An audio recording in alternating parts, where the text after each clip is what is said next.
تم آگے بیٹھ جاؤ. اب حلیمہ آگے بیٹھ گئی اور ان کے شوہر پیچھے بیٹھ گئے تو ہمارے نبی سب سے آگے ہو گئے, کیونکہ حضرت حلیمہ کے گود میں تھے تو ہمارے نبی سب سے آگے ہو گئے. اب جو سواری اٹھی ہے بولو سبحان اللہ, اور جو سواری چلی ہے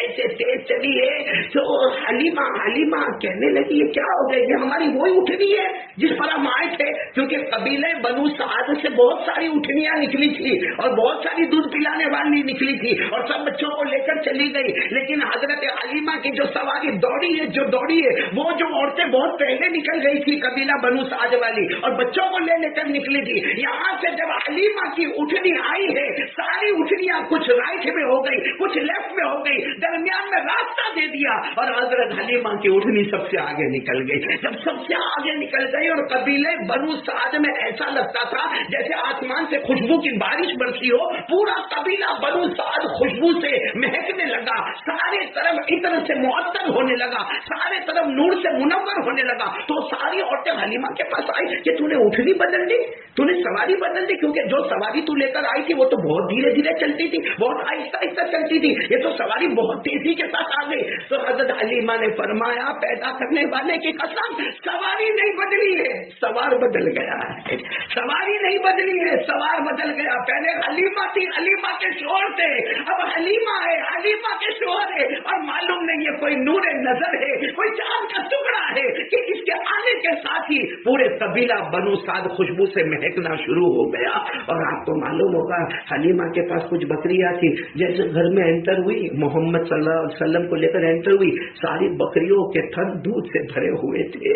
وہ حضرت حلیمہ تعجب سے سوچنے لگی یہ کیا ہوا, تو غیب سے آواز آئی اے حلیمہ تیرے گھر وہ آیا ہے جو انسانوں اور جناتوں کا نہیں سارے نبیوں کا بھی سردار بننے والا ہے. بولو سبحان اللہ. مجھے ابھی وہ بات یاد آتی ہے, وہ قاری قمر الاسلام میرے پیارے دوست تھے, اتنا پیارا اس واقعے کو انہوں نے 4 لفظوں میں بیان کیا. حالانکہ یہ واقعہ بہت پیارا ہے, کیونکہ یہ واقعہ بتاتا ہے کہ جب تک ہمارے نبی بیچ میں تھے منزل نہیں ملی. بولو منزل نہیں ملی. تو ہمارے بھی سماج میں اور سوسائٹی میں اور ہمارے معاشرت میں اور ہماری زندگی گزارنے میں ہم نبی کو بیچ میں رکھیں گے تو ہم کو منزل نہیں ملے گی. لیکن جیسے حلیمہ اور ان کے خاوند نے ہمارے نبی کو سواری پر آگے بٹھا دیا, سواری فائنل ڈیسٹینیشن پر پہنچ گئی, منزل مقصود پر پہنچ گئی. ہم بھی اپنی زندگی میں پیچھے ہو جائے اور محمد مجتبی احمد مصطفیٰ کو آگے کر دے, انشاءاللہ ہمارا فائنل ڈیسٹینیشن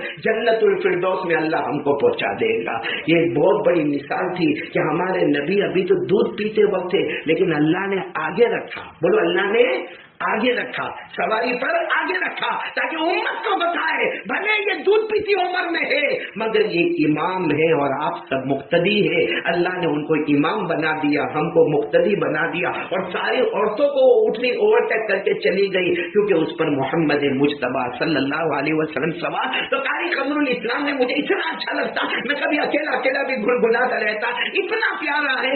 میرا لمحہ آپ بھی بولیں گے میرے ساتھ میں, میرا لمحہ شادمان ہو گیا, میرا لمحہ شادمان ہو گیا, میرا لمحہ شادمان ہو گیا, کملی والے مصطفیٰ سے پیار ہو گیا, کملی والے مصطفیٰ سے پیار ہو گیا.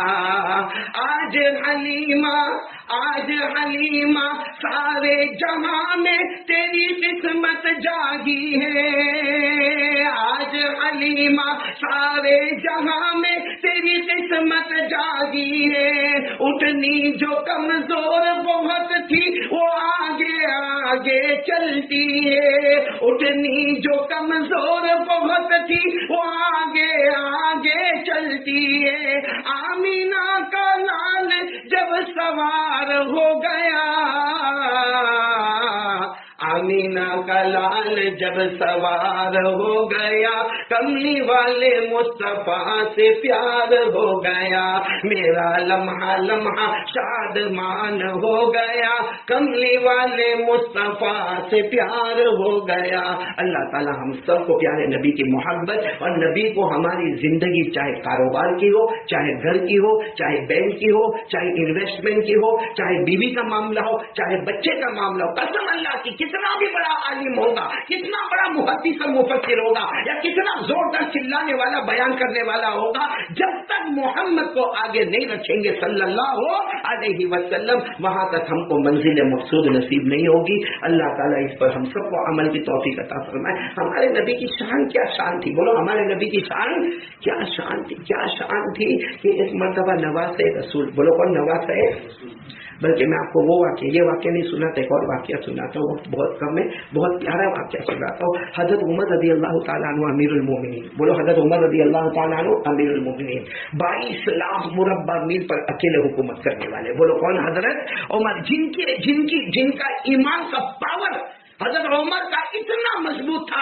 کہ ہمارے نبی صلی اللہ علیہ وسلم نے فرمایا، قال رسول اللہ صلی اللہ علیہ وسلم لو کان بعدی نبی لکان عمر، ہمارے آقا صلی اللہ علیہ وسلم نے فرمایا میرے بعد کوئی نبی آنے والا نہیں، ہمارا بھی عقیدہ ہے محمد کے بعد کوئی نبی آنے والے نہیں، ہمارے نبی خاتم الانبیاء صلی اللہ علیہ وسلم، لیکن ہمارے نبی فرماتے اگر میرے بعد اللہ اگر کسی کو نبی بناتا، نبی آنے والا نہیں مگر اللہ کسی کو نبی بناتا تو میرے عمر کو نبی بناتا، کیا ایمانی پاور ہوگا۔ حضرت عمر رضی اللہ تعالیٰ عنہ کا 22 لاکھ مربع میل پہ اکیلے حکومت کر رہے، مدینہ پاک آپ کی راجدھانی ہے، مدینہ پاک میں آپ ایک جگہ پہ مشورہ کر رہے اور دور دور سے ملکوں کے بڑے بڑے ایمبیسڈر جو ہوتے، سفراء ہوتے، وہ سب جمع ہے اور حضرت عمر بھی وہاں بیٹھے اور میٹنگ بہت گرم ہو رہی ہے، یعنی یوں سمجھو کہ ایمان اور اسلام کی میٹنگ تھی یا بہت بڑی تجارت کی میٹنگ تھی یا بہت بڑے کاروبار کی میٹنگ تھی۔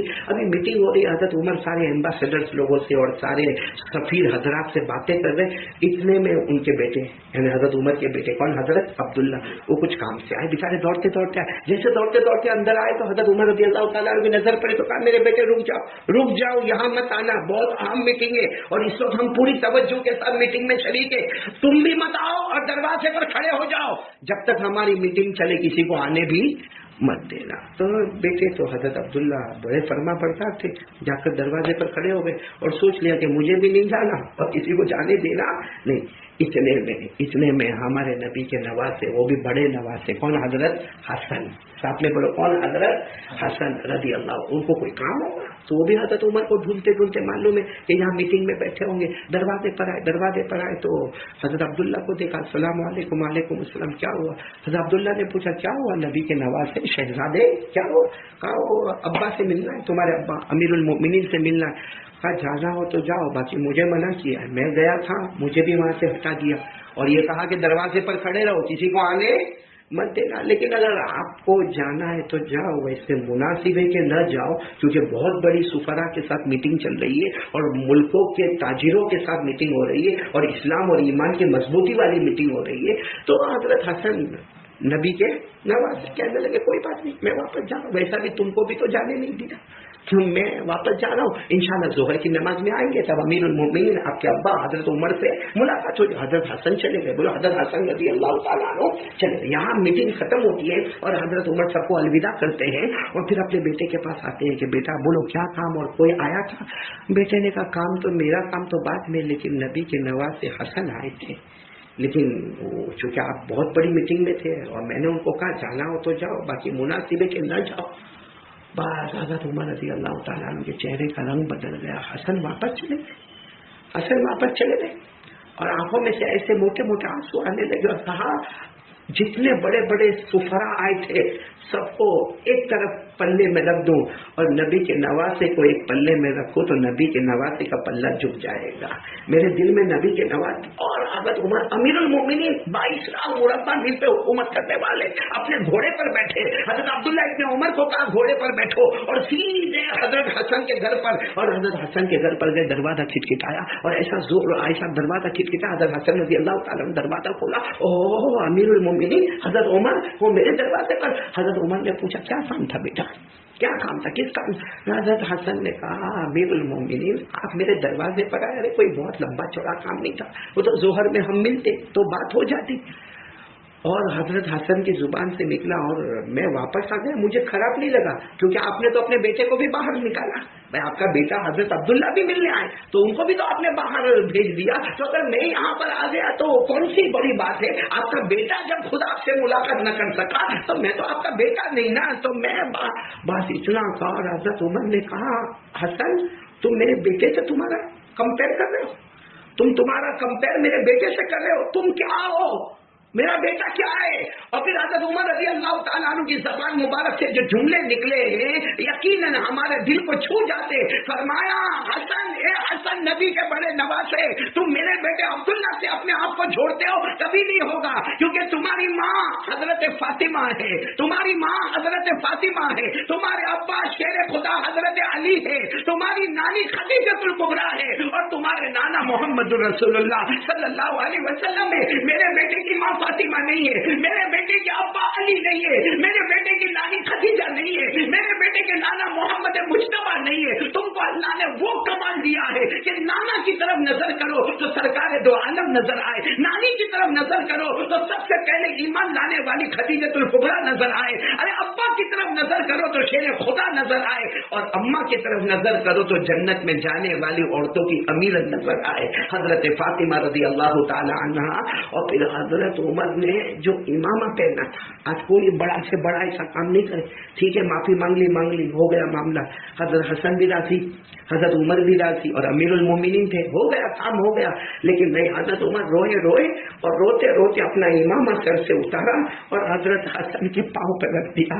کہا یہ جو میرا امامہ ہے نا, امامہ یہ پہنانے والے تمہارے نانا جان ہیں, یہ پہنانے والے تمہارے نانا جانے, ورنہ میرا عمر کا تو یہ حال تھا کہ میرا ابا خطاب مجھے 10 اونٹ دیتے تھے, 10 اونٹوں کو نہیں سنبھال سکتا تھا. میرا ابا کبھی کبھی آ کر میرا کان کھینچتے تھے اور مجھے کہتے تھے عمر تو کیا کرے گا, تو 10 اونٹوں کو نہیں سنبھال سکتا. لیکن میں نے تمہارے نانا کے قدم کو دیکھا اور ان کے قدم پر اپنا قدم چلایا, تو آج میں 22 لاکھ مربع میل پر حکومت کرنے والا. تو یہ حکومت میری نہیں, تمہارے نانا کے صدقے ہے. اے نواز مجھے معاف کر دینا کہ میری مجلس سے تمہیں واپس جانا پڑا.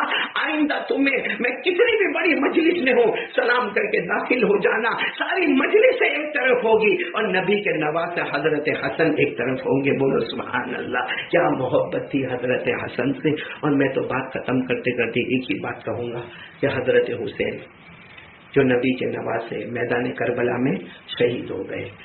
ہمارے اعتبار سے تو آج جو 10ویں محرم گزری بس وہی ظہر اور عصر کے درمیان کا وقت تھا, ظہر اور عصر کے درمیان کا وقت تھا. حضرت مولانا ابوالکلام آزاد لکھتے ہیں کہ حضرت حسین نے 3.5 گھنٹے تک مقابلہ کیا, 3.5 گھنٹے تک مقابلہ کیا, اور سامنے 1,20,000 آپ اکیلے 3.5 گھنٹے تک مقابلہ کیا. تو ایک سوال ہوتا ہے کہ ایک آدمی, ایک انسان 3.5 گھنٹے تک مقابلہ کرے اور 1,20,000 کا مقابلہ کرے, تو اس کا جواب یہ ہے کہ حضرت حسین میدان کربلا میں اکیلے نہیں گئے تھے. گھوڑے پر اکیلے بیٹھے تھے, لیکن اکیلے نہیں گئے تھے.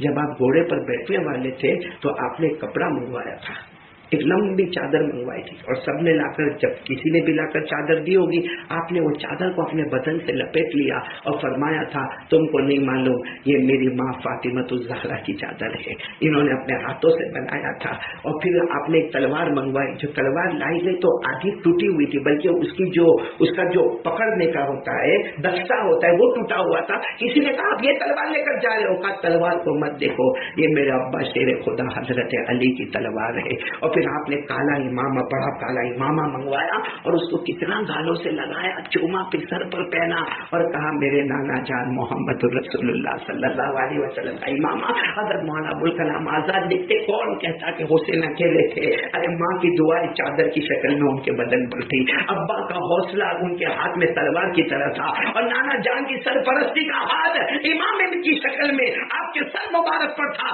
3.5 گھنٹے تک مقابلہ کرتے گئے, ہو ہوٹھ پر برچھے مارے گئے, سینے پر لوہا مارا گیا, مگر 3.5 گھنٹے کے بعد حضرت حسین نے اعلان کیا, رک جاؤ, قد حان وقت العصر.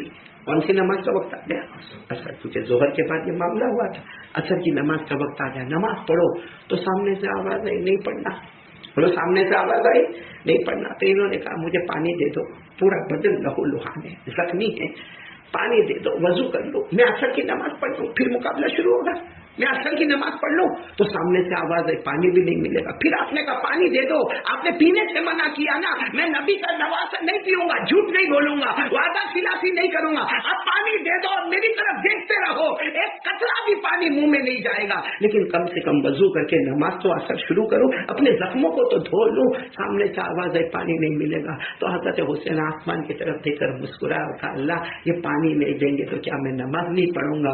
میں کربلا کی مٹی سے تیمم کر کے نماز ادا کروں گا. میں کربلا کی مٹی سے, اسے کہ قاعدہ ہے کہ وضو کے لیے پانی نہ ملے تو کیا کرنے کا؟ تیمم. اللہ نے فرمایا, فَإِن لَّمْ تَجِدُوا مَاءً فَتَيَمَّمُوا صَعِيدًا طَيِّبًا فَامْسَحُوا بِوُجُوهِكُمْ وَأَيْدِيكُمْ. اللہ تبارک و تعالیٰ فرماتے, پانی نہ ملے تو مٹی سے تیمم کر لینا. حضرت حسین رضی اللہ تعالیٰ عنہ آسمان کی طرف دیکھ کر مسکرائے اور کہا, اللہ کیا یہ سمجھتے میں عصر کی نماز چھوڑوں گا؟ ارے پانی نہ ملے تو کربلا کی مٹی سے تیمم کروں گا. حضرت حسین رضی اللہ تعالیٰ عنہ نے کربلا کی مٹی سے تیمم کیا اور اس کے بعد بولو کون سی نماز؟ ہم مسافر تھے, اس سے 2 رکعت, اللہ اکبر, شروع, نماز شروع ہو گئی. بولو الحمدللہ. جب آپ پہلی رکعت کے سجدے میں گئے, سجدے میں ہم کیا پڑھتے؟ سبحان ربی الاعلی. آپ کتنے محبت سے پڑھ رہے ہوں گے, سامنے دشمن ہے اور معلوم ہے کہ حملہ کبھی بھی کر لیں گے, کتنے پیار سے سبحان ربی الاعلی, پاک ہے میرا رب جو اعلیٰ ہے, جو برتر ہے, جو بلند ہے. بس آپ پہلی رکعت کے سجدے میں تھے, ایک دشمن 2 تلوار لے کر آیا اور اتنا زور سے پیچھے سے آ کر آپ کے کندھے پر حملہ کیا, ایک تلوار سے دائیں کندھے پر, ایک تلوار سے بائیں کندھے پر. آپ کے دونوں کندھے مبارک بدن سے الگ ہو گئے اور آپ ایسے زمین پر آ گئے کہ آپ کا چہرہ آسمان کی طرف ہو گیا. دوسرا دشمن آیا اور لوہے کے برچھے لے کر آیا کہ معلوم نہیں لوہے کا کیا لے کر آیا کہ اس نے اتنا زور زور سے آپ کے سینے پر مارا. اور تیسرا دشمن شمر یا شمر نام کا دشمن آیا اور اس نے سیدھے حضرت حسین کی گردن مبارک کو بدن مبارک سے جدا کر دیا اور تلوار کی نوک پر حضرت حسین کے پورے پیشانی سے لے کر یہاں گردن تک تلوار کی نوک پر رکھا. اور وہ شمر نام کا دشمن زور سے تلوار کو اٹھا کر کہتا, ہم جیت گئے, ہم جیت گئے. ارے اللہ کی قسم, حضرت حسین کے بیٹے پیچھے امام زین العابدین نے وہاں سے آواز دی, اے دشمنوں تم جیتے نہیں, تم ہار گئے. میرے ابا زندہ تھے تو بھی آپ کا چہرہ اونچا نظر آتا تھا, اب شہید ہو گئے پھر بھی آپ کا چہرہ تو اوپر ہی نظر آتا ہے, آپ کا سر تو بلند ہی نظر آتا ہے. یہ امام زین العابدین کا نام آ گیا, حضرت حسین کے کون بیٹے. ایک بات آ گئی تو میں بات بتاؤں, جب کوئی اللہ والا ہوتا ہے نا تو اس کی عزت آسمانوں پر ہوتی ہے. آج آپ نے بہت سارے علماء کو دیکھا ہوگا, ماشاءاللہ ان کا گھر, ماشاءاللہ وہ جب بیان کے لیے جاتے ہیں یا کہیں دعا کے لیے جاتے ہیں یا کسی کام کے لیے جاتے ہیں تو آپ نے دیکھا ہوگا کہ سارا مجمع حضرت تشریف لائے, حضرت تشریف لائے, حضرت تشریف لائے. کوئی حضرت کے جوتے صحیح کر رہا تو کوئی حضرت کا کرتا صحیح کر رہا تو کوئی حضرت کے لیے دسترخوان بچھا رہا تو کوئی حضرت کو پلیٹ دے رہا, کوئی حضرت کے لیے گوشت میں ہڈی کو الگ کر کے گوشت کھلا رہا, مچھلی دے رہا تو کانٹے الگ کر رہا اور مچھلی کا گودا دے رہا. تو یہ سارا احترام. وہ حضرت یہ نہ سوچے کہ یہ میرا کمال ہے, یہ اللہ کا کمال ہے. جس کے سینے میں اللہ کا کلام آتا ہے وہ کلام کلاموں کا بادشاہ ہے, اللہ اس کو بھی بادشاہ بنا دیتا ہے. یہ امام زین العابدین جب بہت ماشاءاللہ جوان ہو گئے, بڑے ہو گئے اور صاحب اولاد ہو گئے تو ایک مرتبہ کعبہ, بولو کہاں جا رہے ہیں؟ عمرے کے لیے. کعبہ کے پاس بہت بھیڑ تھی, بہت بھیڑ تھی. امام زین العابدین سے پہلے وہاں کا بادشاہ یعنی اس وقت جو عرب کا بادشاہ تھے جن کا نام ہے ہشام, بولو کیا نام ہے؟ ہشام بن عبد الملک. وہ وہاں گئے لیکن اتنی بھیڑ تھی کعبے کے پاس, جیسے آج بھی ہم لوگ جاتے ہیں اور خاص کر کے حج کا موسم ہو, 50 لاکھ 60 لاکھ 70 لاکھ کا مجمع ہوتا ہے تو وہاں بھی اتنی بھیڑ تھی, اتنی بھیڑ تھی. تو وہاں کا جو بادشاہ ہے تو بادشاہ کے لیے بھی کوئی راستہ نہیں مل جاتا. وہ سب ان کے سرکاری لوگ اعلان کر رہے تھے, بادشاہ آ گئے, بادشاہ آ گئے، بادشاہ آ گئے، مگر کوئی دیکھنے کو تیار نہیں. طواف کرنے والے طواف کر رہے، دو گانا نماز پڑھنے والے نماز پڑھ رہے، اور کعبے کے پاس ایک ہجوم ہے اور ایک آواز آ رہی ہے، ربنا آتنا فی الدنیا حسنہ وفی الآخرۃ حسنہ وقنا عذاب النار. اتنے میں امام زین العابدین کے بارے میں خبر ملی کہ وہ کعبے کی طرف آ رہے.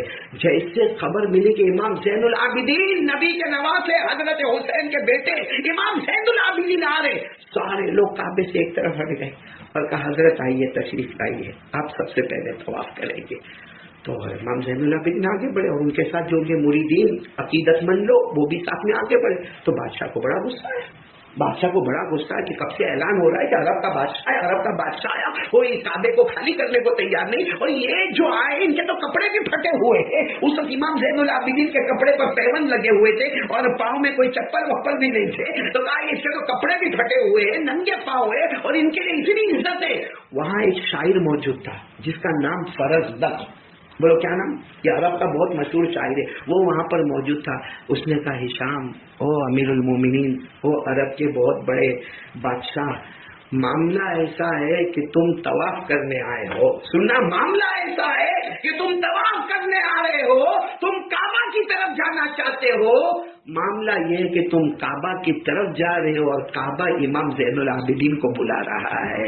اور یہ جب حجر اسود کو چومتے ہیں، ہم حجر اسود کو چومتے ہیں تو خوش ہوتے ہیں کہ ہم نے حجر اسود کا بوسہ لیا. وہ فرزدق شاعر اپنے شعر میں کہتا، نبی کے نواسے کے بیٹے امام زین العابدین جب حجر اسود کو چومتے ہیں تو حجر اسود کہتا ہے آج میری قسمت جاگ گئی کہ میں نے ان ہونٹوں کو اپنے قریب کر لیا، میں نے امام زین العابدین کے ہونٹوں کو قریب کر لیا. ہم چومتے ہیں حجر اسود، امام زین العابدین کے ہونٹوں کو چومتا ہے. ہم رکن یمانی کو ہاتھ لگاتے ہیں، رکن یمانی خوش ہے کہ امام زین العابدین کے مبارک ہاتھ مجھ پر لگے ہیں. تو فرزدق نے کہا تم کعبے کی طرف جا رہے ہو، اور کعبہ کھینچا کھینچا امام زین العابدین کی طرف جا رہا ہے. یہ اللہ والوں کو جو عزت ملتی ہے یہ اللہ ہی کی طرف سے ہوتی ہے. خیر وہ واقعہ بہت لمبا چوڑا، بات ہم ختم کریں. ایک بات پر بات ختم کرتا ہوں، ایک بات پر بات ختم کرتا ہوں کہ حضرت حسین رضی اللہ تعالیٰ عنہ نے ہم کو کیا سبق دیا. کیونکہ اب یہ آخری پروگرام ہے تو سارے بیانوں کا خلاصہ کہ حضرت حسین رضی اللہ تعالیٰ عنہ نے ہمیں آخری پیغام کیا دیا، ایک ہی پیغام دیا، نبی کا نواسا جان دے سکتا ہے مگر نماز کو قضا نہیں کر سکتا. کاش ہم محرم میں کوئی بیان نہ سنے ہوتے، کاش ہم بیان نہ سنے ہوتے، لیکن اس جملے پر عمل کر لیے ہوتے تو سارے بیانوں کا ثواب ہم کو مل جاتا. کیونکہ پورے محرم میدان کربلا میں حضرت حسین کی شہادت سب یہ بتاتی ہے کہ نبی کے نواسے حضرت حسین نے دل کی آواز سے کہا، قیامت تک آنے والے میرے نبی کے امتیوں، یہ نبی کا نواسا جو جنت کے جوانوں کا سردار ہے، جو جنت کا پھول ہے، جو جنت کی خوشبو ہے، ہمارے نبی صلی اللہ علیہ وسلم کا تھوک مبارک آپ کے منہ میں رہا ہے. اور کئی مرتبہ ہمارے نبی نے فرمایا جو حسین سے محبت کرے وہ مومن ہوگا، جو نفرت کرے وہ منافق ہوگا. اتنی ساری سرٹیفکیٹ کے بعد حضرت حسین یہ کہنا چاہتے ہیں کہ سب سرٹیفکیٹ ہونے کے بعد بھی نبی کا نواسا جان دے سکتا ہے مگر نماز کو قضا نہیں کر سکتا. ہم بھی محرم کے مہینے ہمارے نیو ایئر میں داخل ہوئے، اللہ سب کو مبارک کرے. اللہم ادخلہ علینا بالایمان بالامن والایمان والسلامت والاسلام ورضوان من الرحمن وجوار من الشیطان.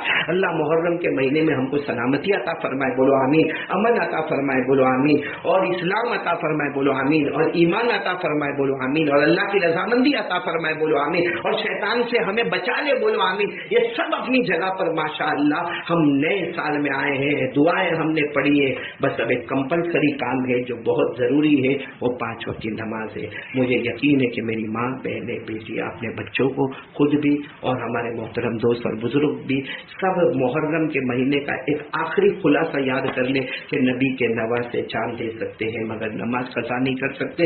تو جب نبی کے نواسے جان دے سکتے، نماز قضا نہیں کر سکتے، تو ہم لوگ کیسے فجر کی نماز کو چھوڑ سکتے ہیں؟ ہم کیسے نماز کو قضا کر لیتے؟ کتنی بڑی بڑی ابھی ہماری عمریں ہو گئی ہے اور ایک ہی رونا ہمارا رہے گا. آج دکان نہیں چلتی، کاروبار نہیں چلتا، بیوی نہیں مانتی، بچہ بہت شرارتی ہے اور میرے کو بہت بے چینی ہے اور میرے کو بہت گھبراہٹ ہے، اور ہم اس کا علاج کیا سوچتے ہیں؟ تعویذ. ہاں کچھ تعویذ پلا دو، کچھ بدن سے اتار کے جلا دو، کچھ تعویذ سے نہلا دو، ہاں ایسا لگتا ہے کہ میرا کام ہو گیا۔ ارے میرے پیارو، اللہ تبارک و تعالیٰ نے فرمایا اگر دنیا اور آخرت کی کامیابی چاہتے ہو تو بولو کیا؟ نماز۔ بولو دنیا آخرت کی کامیابی چاہتے ہو تو کیا؟ نماز۔ 18ویں پارے کی پہلی آیت، سورہ مومنون کی پہلی آیت، قد افلح المؤمنون قد افلح المؤمنون الذين هم في صلاتهم خاشعون۔ اللہ تبارک و تعالیٰ فرماتے جا میرا بندہ دنیا میں بھی کامیاب ہو گیا، آخرت میں بھی کامیاب ہو گیا، جس نے نمازوں کو اپنی زندگی میں بنا لیا تو ہم اور ہماری پوری فیملی ارادہ کریں کہ نماز کی پابندی کریں گے انشاءاللہ۔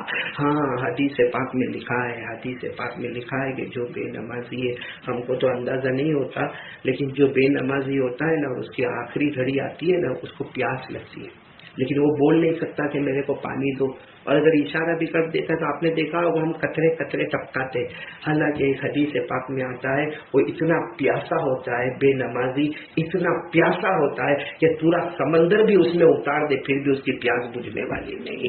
تو ایسے پیاس وقت آئے، کتنی موتیں ہو گئی کورونا میں، ایسا پیاس کا وقت آئے اس سے پہلے۔ اور ایک بات ہے دیکھو، نماز پڑھو گے بولو کامیاب ہو جاؤ گے، نماز نہیں پڑھو گے تو قیامت میں اللہ کہتا تیرا نامہ عمل تیرے کو دے دوں گا، اور اللہ کتنے پیار سے کہتے دے دوں گا، تو ہی پڑھ لینا، اپنا حساب کر لینا۔ اور اللہ یہ نہیں کہتے کہ تیرے ہاتھ میں دوں گا، اللہ کہتے تیرے گردن میں تیرا نام عمل لٹکا دوں گا، جیسے ہم لوگ تعویذ لٹکاتے نا، یا آپ نے دیکھا ہوگا وہ ہم کوئی کمپنی میں کام کرتے تو اس کا وہ ہم کو ریبن لگانا پڑتا ہے، تو اللہ تبارک و تعالیٰ ایک ایسا ہمارے گردن میں نام عمل رکھیں گے اور کہیں گے دیکھیے سامنے تیرا نام عمل ہے، پڑھتا جا، خود ہی فیصلہ کرتا جا، اگر نمازی ہے تو جنت میں چلا جا، بے نمازی ہے تو جہنم میں چلا جا۔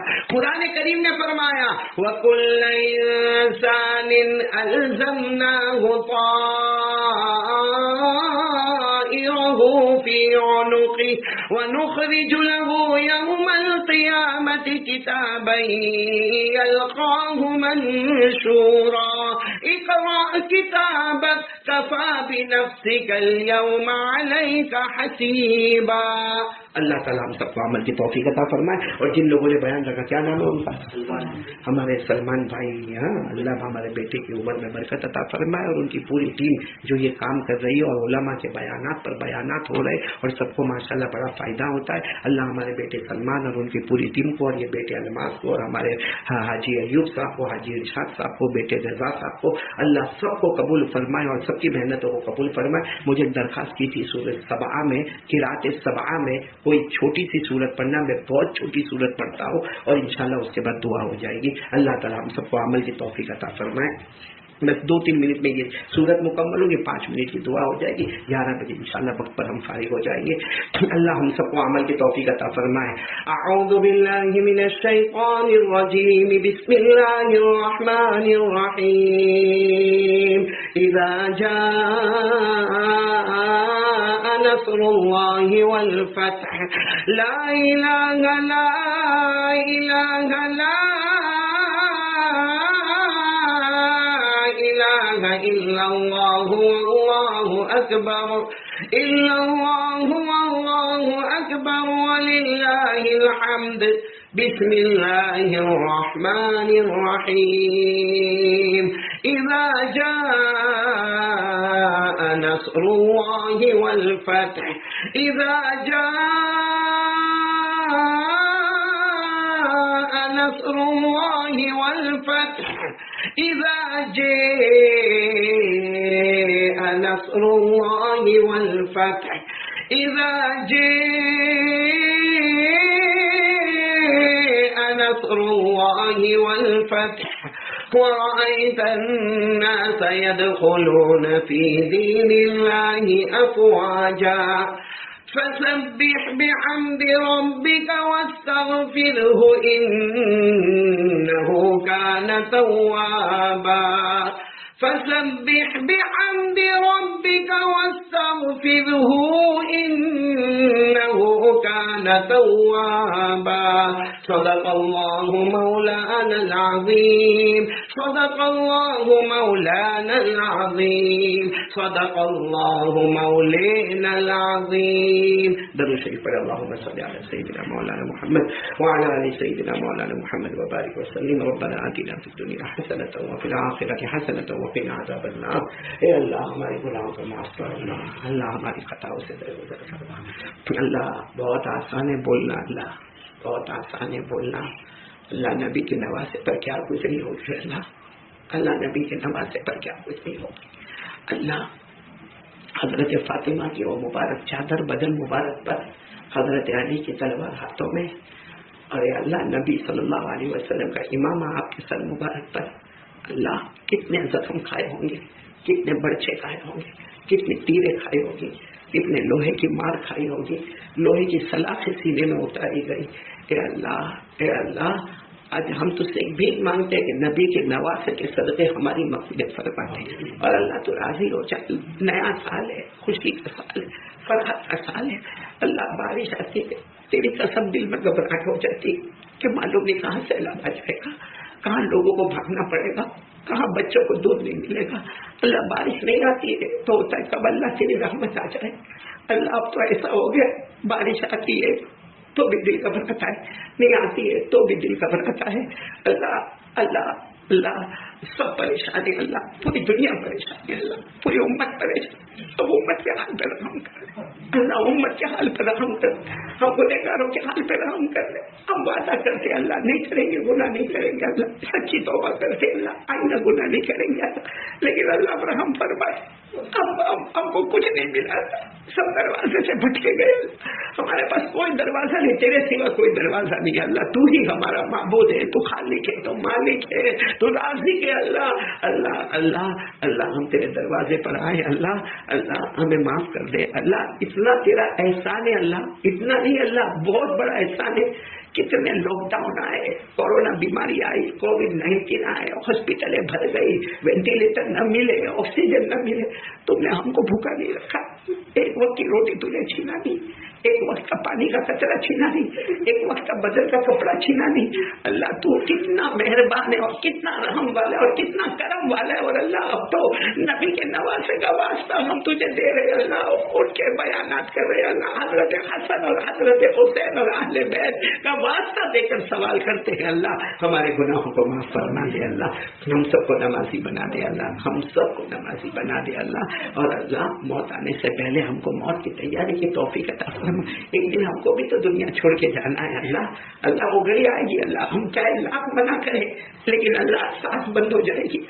ہمارا جنازہ رکھا ہوگا، غسل کا پانی تیار ہوتا ہوگا، کفن کا کپڑا لایا گیا ہوگا، جنازہ لایا گیا ہوگا، نماز کا وقت معلوم کیا جا رہا ہوگا، ہمارے نماز کا وقت کا اعلان کیا جا رہا ہوگا.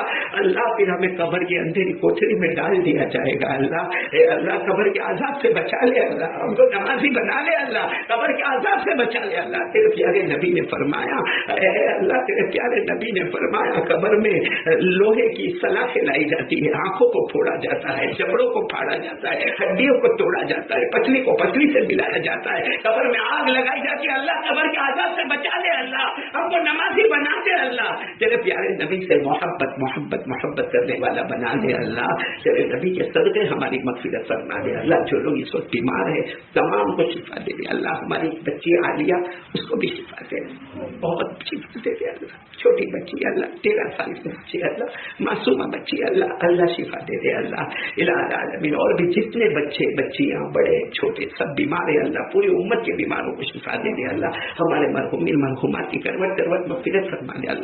اللہ میرے پیارے دوست مرحوم مولانا عثمان صاحب، مولانا عبدالرحیم صاحب کروٹ ان کی مغفرت فرما دے. ہمیں اکیلے دہلیز پہ چھوڑ کے چلے گئے. اللہ الہ العالمین ان کے اپنے نور سے ان کی قبر کو منور فرما دے. اللہ ہمارے والدین کی عمر میں برکت عطا فرما دے. جن کے اماں ابا زندہ ہے ان کی عمروں میں برکت دے. اور اللہ جن کے اماں ابا چلے گئے اللہ کے محرم مہینہ بہت پیارا مہینہ اے اللہ اللہ میری امی مرحومہ کی مغفرت فرما دے. اللہ یہی وہ کمرہ تھا یہی وہ کمرہ تھا نا جس میں وہ آرام کرتی تھی اللہ. آج کمرہ تو نظر آتا ہے مگر وہ نظر نہیں آتی, مکان تو نظر آتا ہے مگر مکینہ نظر نہیں آتی. الہ العالمین امی کی قبر کو نور سے بھر دے اللہ, نور سے منور کر دے اللہ. اللہ کروٹ کروٹ مغفرت فرما دے اللہ. جن کے اماں ابا دنیا چھوڑ کے چلے گئے اللہ, سب کی قبر کو اللہ جنت کا باغ بنا دے اللہ, جنت کی نعمتیں بنا دے اللہ, جنت کے خوشبو سے مہکا دے اللہ. سب کے جائز مقاصد کو پورا فرما دے. بے حساب حلال برکت والی روزی عطا فرما دے اللہ. بے حساب حلال برکت والی روزی عطا فرما. جو قرضے میں ڈوبے غیب سے قرضے عطا کر, اور اللہ جن کے سروں پہ قرضہ ہے اللہ غیب سے ان کی مدد فرما لے اللہ. اللہ آدمی جب قرض کے ساتھ جاتا ہے, ہمارے نبی فرماتے ہیں جنازے کی نماز بھی نہ پڑھاؤ اے اللہ. ایسی وبا سے ایسی بلا سے اللہ ہماری حفاظت فرما دے اللہ. ہم سب کو دین کی سمجھ عطا فرما دے, شریعت کی سمجھ عطا فرما دے, گناہوں سے بچنے والا بنا دے. پیارے نبی صلی اللہ علیہ وسلم نے جو مانگا وہ دے دے, جو جس سے پناہ مانگی اللہ اس سے ہمیں پناہ دے دے اللہ. پیارے نبی صلی اللہ علیہ وسلم کے صدقے طفیل, اولیاء کرام کے صدقے طفیل ہماری کروٹ کروٹ مغفرت فرما دے اللہ, رحم فرما دے. ان اللہ و ملائکتہ یصلون علی النبی یا ایھا الذین آمنوا صلوا علیہ وسلموا تسلیما. اللهم صل علی سیدنا مولانا محمد وعلی آل سیدنا مولانا محمد وبارک وسلم. سبحان ربک رب العزۃ عما یصفون وسلام علی المرسلین والحمد للہ.